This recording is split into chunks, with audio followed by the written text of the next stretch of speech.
Hello students, तो कैसे हैं आप सब। स्वागत है आप सभी का मेरे यूट्यूब चैनल पर। आज मैं लेकर के आया हूं बीएससी फर्स्ट सेमेस्टर के न्यूटोनियन मैकेनिक्स का topic dynamics of rigid body. इस यूनिट में आप डायनामिक्स ऑफ रिजिड बॉडी पढ़ेंगे और क्या क्या टॉपिक है ये मैंने सिलेबस में आपको पहले ही बता दिया था। अगर आपने सिलेबस वाला वीडियो ना देखा हो तो मेरे यूट्यूब चैनल पर जा करके आप सिलेबस वाला वीडियो देख सकते हैं। तो डायनामिक्स ऑफ रिजिड बॉडी पढ़ने से पहले सबसे पहले हम लोग समझेंगे रिजिड बॉडीज़ क्या होती हैं, उसके बाद उनका डायनामिक्स क्या होता है। इस सब के बारे में अपने चैनल पे हम लोग आज पढ़ेंगे। अगर आप सब लोग मेरे चैनल पर नए हैं तो अभी मेरे चैनल को लाइक करें, सब्सक्राइब करें और ज़्यादा से ज़्यादा ग्रुपों में शेयर करें, जिससे कि ज़्यादा से ज़्यादा लोग इस चैनल से जुड़ सकें। तो चलिए बिना टाइम गवाए अपना टॉपिक शुरू करते हैं। तो यूनिट का नाम है डायनामिक्स ऑफ रिजिड बॉडी। तो सबसे पहले पढ़ते हैं रिजिड बॉडी क्या होती है। What is rigid body. देखिए, रिजिड बॉडी के बारे में समझते हैं। जैसे मान लीजिए कि ये एक्स एक्सिस है और ये वाई एक्सिस है। ये कोई किसी भी शेप की बॉडी है और इस बॉडी में कोई पार्टिकल है p and the position of this particle is r. कोई एक पार्टिकल हमने कंसीडर कर लिया and this body is termed as rigid body. We are terming this a rigid body. क्यों हम टर्म कर रहे हैं? देखिए कि रिजिड बॉडी उस बॉडी को कहते हैं जिसके किसी पार्टिकल की पोजीशन एक्सटर्नल फोर्स लगाने पर चेंज ना हो। अगर हम इसको और अच्छे समझना चाहें कि दिस इज अ बॉडी आपके सामने और इसके पार्टिकल अपनी प्लेस पर फिक्स हैं। इस पर हम अगर एक्सटर्नल फोर्स लगाते हैं अपनी तरफ से तो इसके पार्टिकल अपनी पोजीशन को नहीं चेंज कर रहे हैं। तो ऐसी बॉडी जिनके पार्टिकल्स अपनी पोजीशन ना चेंज करें, भले ही हम उस पर क्या लगाएं एक्सटर्नल फोर्स, तो this type of bodies are known as rigid bodies. So क्या बनेगी definition? A rigid body is a system of particles in which relative position of the particle remain fixed. Relative position जैसे P की position with respect to O remain fixed with under the application of force. अगर आप force लगाएंगे तब भी उसकी position जो है वो सेम बनी रहती है। तो ऐसी बॉडीज को हम लोग कहते हैं रिजिड बॉडीज। चलिए अब इस रिजिड बॉडी की डायनामिक्स क्या होती है उसको समझते हैं। चलिए, तो रिजिड बॉडी की डायनामिक्स में सबसे पहले हम लोग समझेंगे कि व्हाट इज, सबसे पहला टॉपिक है आपका एंगुलर मोमेंटम। एंगुलर मोमेंटम ये आपके यूनिट का सबसे इंपॉर्टेंट टॉपिक है और ये टॉपिक आपको 100% आपके पेपर में देखने को मिलेगा। इससे रिलेटेड आपको न्यूमेरिकल मिलेंगे या इससे रिलेटेड आपको थ्योरी मिलेगी। तो या कंजर्वेशन ऑफ एंगुलर मोमेंटम जैसा कि प्रीवियस यूनिट में हम लोगों ने पढ़ा था, तो ये आपके टॉपिक को देखने को 100% मिलेगा। चलिए समझते हैं क्या होता है। तो हम कंसिडर कर लेते हैं this is an axis of rotation and a body is rotating around this axis with an angular velocity omega। तो यहाँ पे हमने कोई एक बॉडी कंसिडर कर ली। Okay, this is a kind of body which is rigid body. ये हमने एक रिजिड बॉडी कंसिडर कर ली और इस रिजिड बॉडी में एक एक्सिस ऑफ रोटेशन है। इसको हम कहते हैं एक्सिस ऑफ रोटेशन। तो बॉडी जो है इस एक्सिस ऑफ रोटेशन के अराउंड ओमेगा एंगुलर वेलोसिटी से रोटेट कर रही है। चलिए अब हम सब कंसीडर कर लेते हैं कोई पॉइंट है इस एक्सिस पर which is o. O is the point on this axis और इस बॉडी का कोई एक पॉइंट पी कंसीडर कर लेते हैं। This is the point P और may be a particle of at position vector R. तो इस पार्टिकल की पोजीशन को हम डिफाइन करते हैं with respect to o which is r. तो देखिए, जब कोई रिजिड बॉडी किसी एक्सिस ऑफ रोटेशन, किसी एक्सिस के अराउंड रोटेट करती है तो उस बॉडी का हर एक पार्टिकल उस एक्सिस के अराउंड सर्कुलर मोशन करता है। तो मान लिया ये पार्टिकल पी है और ये क्या कर रहा है? सर्कुलर मोशन कर रहा है अराउंड दिस एक्सिस। इस रिजिड बॉडी का हर एक पार्टिकल जो है इस एक्सिस के अराउंड सर्कुलर मोशन परफॉर्म करता है। तो this is the circular path which is performed by, देखिए जो मान लिया एक्सिस है और कोई बॉडी है, कोई बॉडी जब इसे अराउंड रोटेट करेगी तो इसके अंदर जो पार्टिकल पी प्रेजेंट है, this particle will perform a circular path around the axis of rotation. तो मान लिया सर्कुलर पाथ की रेडियस है आर नॉट। इस सर्कुलर पाथ की रेडियस को हमने कितना कंसीडर कर लिया?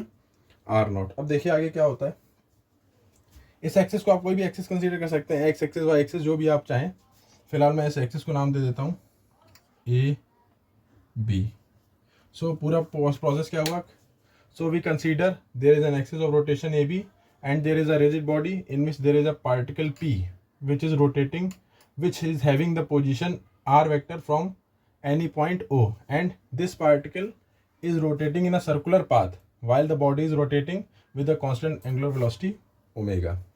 तो समझते हैं कि अगर ये बॉडी, ये पार्टिकल जो है, इसका मास अगर m हो, if the particle has mass m, इस पार्टिकल का मास हम मान लेते हैं कितना है, m है, तो अगर हम बात करें इस पार्टिकल की स्पीड क्या होगी, so we will term the speed of particle, speed of particle, तो v is equal to r omega, v is equal to r omega.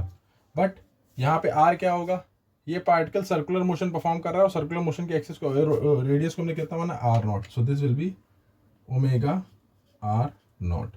This is the radius of circular path which is performed by particle p. तो speed of particle v equal to omega r naught. मान लेते हैं ये angle theta है, इस angle को हमने consider कर लिया कि ये एंगल थीटा है. तो अब बात करते हैं r नॉट की वैल्यू क्या हो जाएगी. So if you talk about in triangle O P, इसको अगर हम सी पॉइंट मान लें, in triangle O P C, sine theta will be equal to perpendicular which is R not upon hypotenuse में 90 के सामने hypotenuse which is R. So R not will be equal to R sine theta. So by equation first this will be v is equal to omega R sine theta. तो देखिए A B sine theta, so that will be equal to v is equal to omega cross R. आप सबने इस cross product और dot product पढ़ रखा है. तो जब कभी भी ए बी कॉस थीटा होता है तो वो होता है ए डॉट बी, और जब कभी ए बी साइन थीटा होता है that is equal to A cross B. तो देखिए ये पार्टिकल की वेलोसिटी हो गई and R is the position of the particle from the axis of rotation and omega is the angular velocity through which the body is rotating. अब हम बात करते हैं कि ये तो वेलोसिटी हम लोगों ने कैलकुलेट कर ली. अब बात करते हैं व्हाट इज एंगुलर मोमेंटम. तो बेसिकली एंगुलर मोमेंटम की डेफिनेशन जो होती है वो सब आपने पहले ही पढ़ रखी होगी. नाउ इफ सबसे पहले समझते हैं एंगुलर मोमेंटम होता क्या है.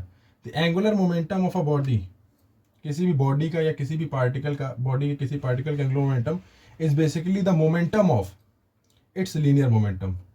तो angular momentum of a body is defined as the momentum of its linear momentum. किसी भी पार्टिकल या किसी भी बॉडी का जो लीनियर मोमेंटम होता है उसके मोमेंटम को, the momentum of linear momentum is considered as angular momentum of a body. तो पी पार्टिकल की बात कर रहे हैं तो जे पी से इसको कंसीडर कर लेते हैं. J P is equal to R cross P, since P is the momentum given by M into V vector and we know that the value of V vector is omega cross R. So J P which is angular momentum of particle P will be equal to R cross M V cross M is a scalar तो ये बाहर आ जाएगा. J P will be equal to M R cross V. तो ये हो गया आपका क्या कि एंगुलर मोमेंटम कितना हो जाएगा of a particle P equal to M R cross V. बात करते हैं यहाँ पर, अगर देखें तो यहाँ पे इक्वेशन कुछ ऐसी बन रही है, A is equal to vector A is equal to, इसको स्केलर छोड़ देते हैं, बी क्रॉस सी.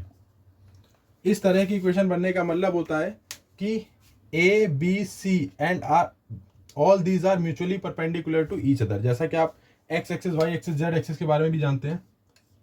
अगर ये एक्स एक्सिस है जो आई कैप से डिनोट होती है जे कैप से और ये के कैप से, तो आई इज इक्वल टू होता है J cross K. It means all the axis are mutually perpendicular to each other. तो ठीक उसी तरह J P which is angular momentum, position vector of particle P which is R vector, velocity of particle P which is V vector, ये तीनों एक दूसरे के mutually perpendicular होंगे. तो direction will be defined as, देखिए ये पोजीशन आर हो गई. अब थोड़ा सा मैं इसको रफ कर देता हूँ. अगर इस पार्टिकल पी है ये और इसकी वेलोसिटी को डिफाइन करें तो velocity will be defined along the tangent of this circle. Particle जिस सर्कुलर पाथ को परफॉर्म कर रहा है, सपोज कर लीजिए ये जो सर्कल आपको दिख रहा है, अगर मैं उसको ऐसे ड्रॉ कर दूं तो इस सर्कल का जो टेंजेंट होगा that will define the velocity of the particle. तो टेंजेंट के अलॉन्ग अगर आपको मैं दिखाऊं तो ये हो जाएगी उसकी velocity. So this will be the velocity of velocity vector and this is position vector. तो अब J is perpendicular to both, तो the position of angular momentum will be like this J P and this is perpendicular to both R and V. तो हमने इस तरह से angular momentum की position को डिफाइन किया, which is J is equal to M R cross V. The direction of velocity vector is along the tangent of circle which is performed by the particle. R is the position vector and jp is momentum, angular momentum which is perpendicular to both r and v. तो इस तरह से हमने angular momentum को समझा। अब angular momentum को हम थोड़ा सा और एक्सप्लेन करते हैं। तो बेसिकली डेफिनेशन एंगुलर मोमेंटम की आपने पढ़ ली, the momentum of linear momentum is called angular momentum. अब क्या होता है एंगुलर मोमेंटम, उसकी कितनी वैल्यू निकलेगी, यहाँ पर हम इसको जानेंगे। तो ये चीज़ आपने जो है यहाँ पर क्लियर कर ली, डायरेक्शन क्या होगी और ये किस तरह से परफॉर्म करेगा। तो हम क्या करते हैं, जो इक्वेशन इसको अगर फर्स्ट मान लेते हैं और इसको अगर सेकंड मान ले, तो यहाँ पर इसको इक्वेशन थर्ड मान लेते हैं बाई इक्वेशन सेकंड। तो क्या हो जाएगा, J P angular momentum of particle equal to M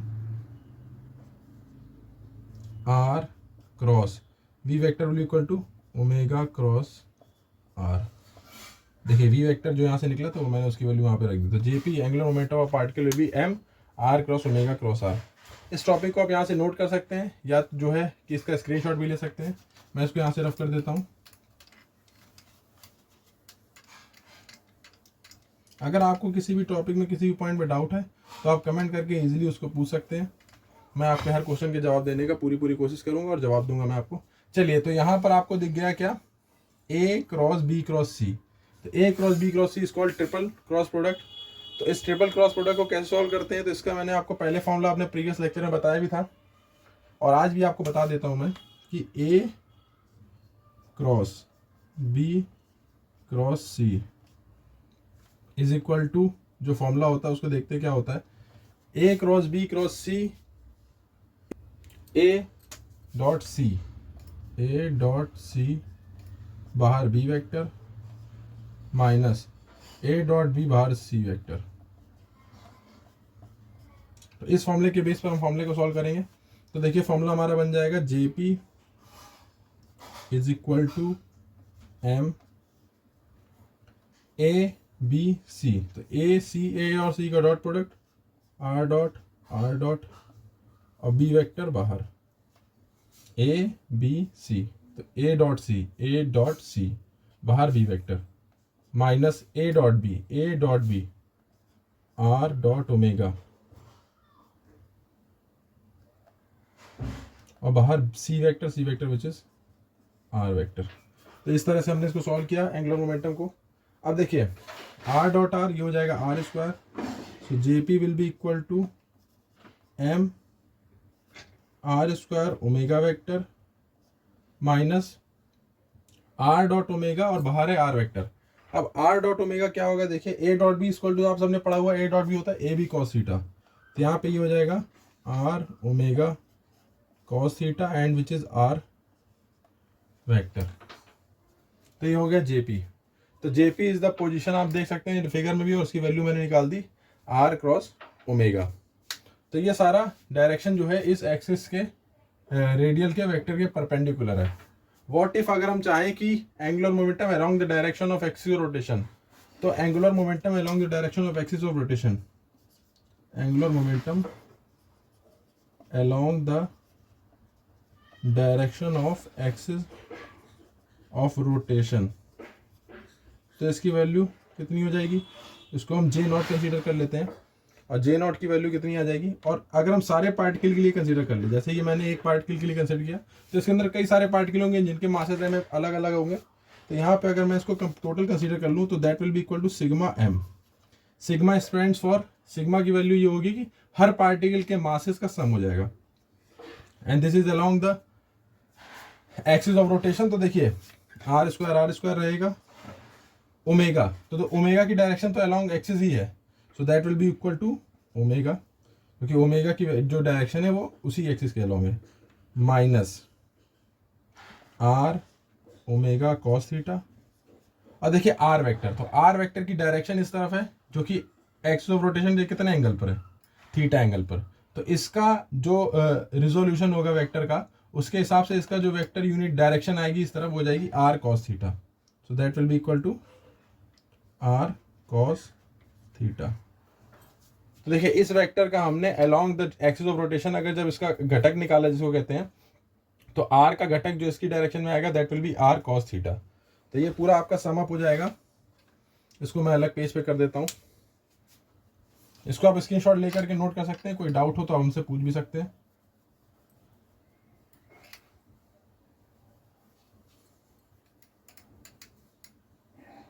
चलिए, तो ये पूरा आपका बन जाएगा J not will be equal to, J not is the angular momentum along the direction of axis of rotation. तो ये आपका कितना हो जाएगा, sigma M R square omega minus, देखिए आर कॉस थीटा और आर कॉस थीटा, तो ये हो जाएगा, इसको मैं थोड़ा सा रफ कर देता हूँ, नीचे की तरफ बना देता हूँ, ए है and angle of rotation plus T है। तो आर कॉस थीटा और ओमेगा बाहर चल रहा है, तो R square cos square theta and this is equal to omega. देखिए ओमेगा इसके पास भी, ओमेगा इसके पास भी, तो मैं इसको कॉमन ले लेता हूँ। J not equal to sigma M, इसको थोड़ा सा नीचे लिख देते हैं, ज़्यादा क्लियर होगा आपके लिए। J not equal to sigma M R square omega common ले लेते हैं, तो ये बचेगा 1 माइनस कॉज स्क्वायर थीटा और बाहर बचेगा मल्टीप्लाई में R square omega. 1 minus cos square theta sine square theta होता, तो J not will be sigma M R square omega sine square theta.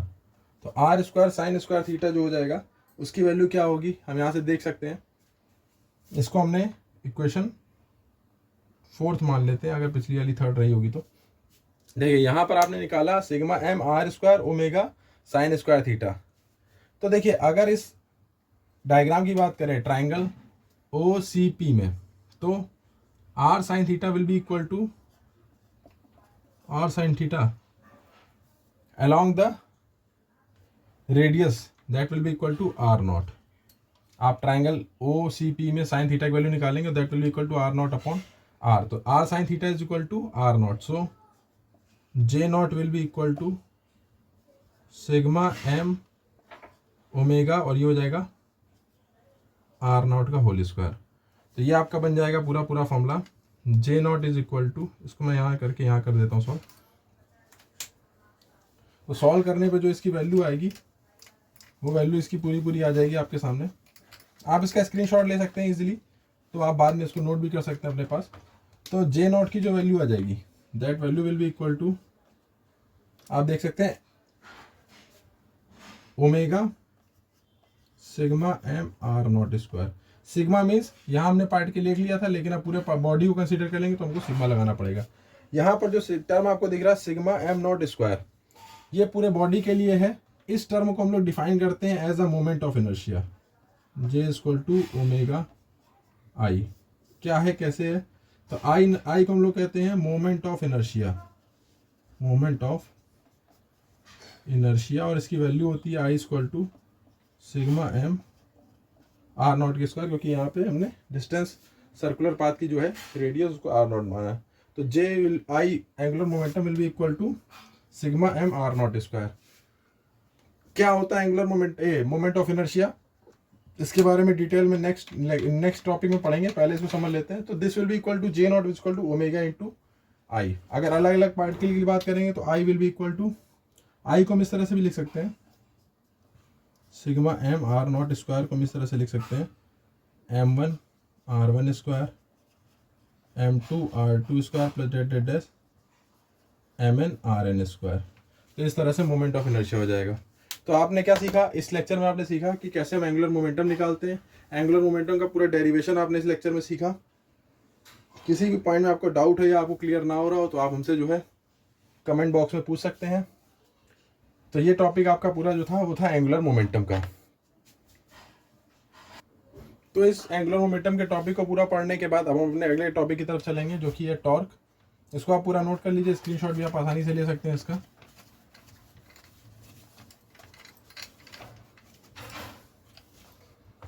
तो चलिए, अपने पूरे टॉपिक में हम लोगों ने पढ़ा angular momentum which is J not को हमने डिफाइन किया, I omega, this is the angular momentum of body along the axis of rotation. अब बात करते हैं कि टॉर्क कैसे निकलेगा।